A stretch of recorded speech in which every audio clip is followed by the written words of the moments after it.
Uni Eropa resmi menetapkan Garda Revolusi Islam Iran atau IRGC sebagai organisasi teroris.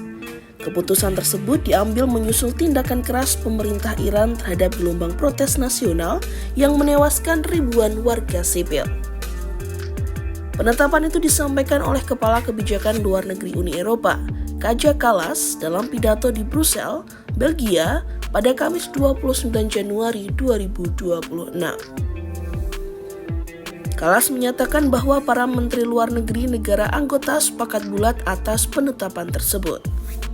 Ia menegaskan bahwa dengan keputusan ini, IRGC ditempatkan pada kategori yang sama dengan Al-Qaeda, Hamas, dan Daesh.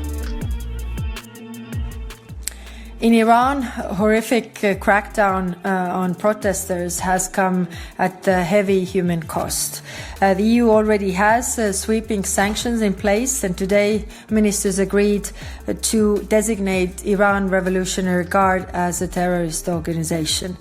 This will put them on the same footing with Daesh, Hamas, Hezbollah, Al-Qaeda.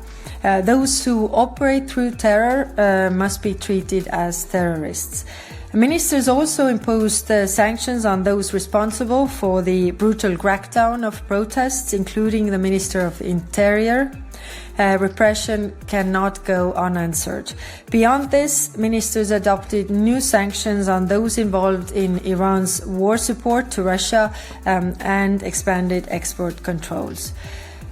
Ministers were clear that Iran must release all those unjustly detained, including the European Union citizens. Going forward, we must be ready to further increase pressure on the authorities and continue supporting Iran's civil society. Keputusan ini turut didukung Israel. Melalui Duta Besar Israel untuk PBB, Dani Danon, Israel setuju apabila IRGC dinyatakan sebagai teroris. Pernyataan itu disampaikan melalui unggahan di platform X pada Kamis 29 Januari 2026.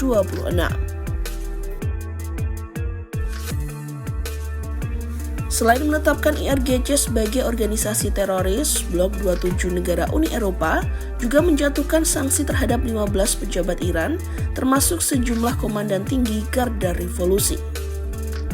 Sanksi tersebut dijatuhkan terkait peran mereka dalam penindakan brutal terhadap demonstran.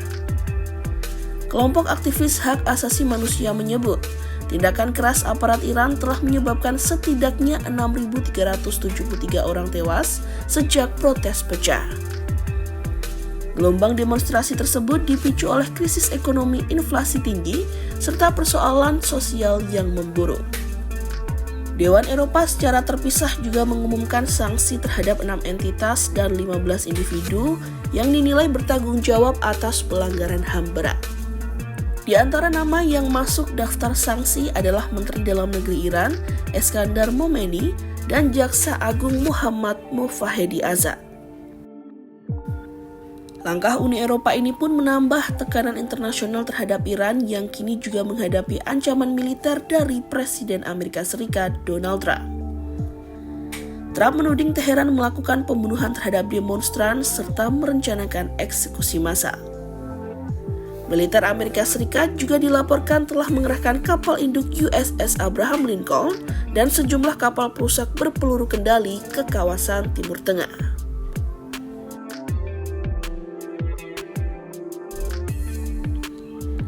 Di sisi lain, pemerintah Iran dengan tegas mengecam keputusan Uni Eropa tersebut. Kementerian Luar Negeri Iran menyebut langkah itu sebagai tindakan yang ilegal, bermotivasi politik, dan bertentangan dengan hukum internasional. Teheran menegaskan, pihaknya berhak mengambil tindakan yang sesuai untuk membela kedaulatan, keamanan nasional, dan kepentingan bangsa Iran, serta memperingatkan Uni Eropa akan konsekuensi dari keputusan tersebut. Menteri Luar Negeri Iran Abbas Araghchi bahkan menuduh Uni Eropa bersikap munafik dan melakukan kemarahan selektif. Ia menambahkan bahwa sikap Uni Eropa justru berpotensi merugikan kepentingan Eropa sendiri, terutama jika konflik berskala besar pecah dan berdampak pada kenaikan harga energi global. Staf Umum Angkatan Bersenjata Iran juga menyebut pencantuman IRGC sebagai langkah tidak logis dan tidak bertanggung jawab, serta bukti nyata permusuhan terhadap bangsa Iran.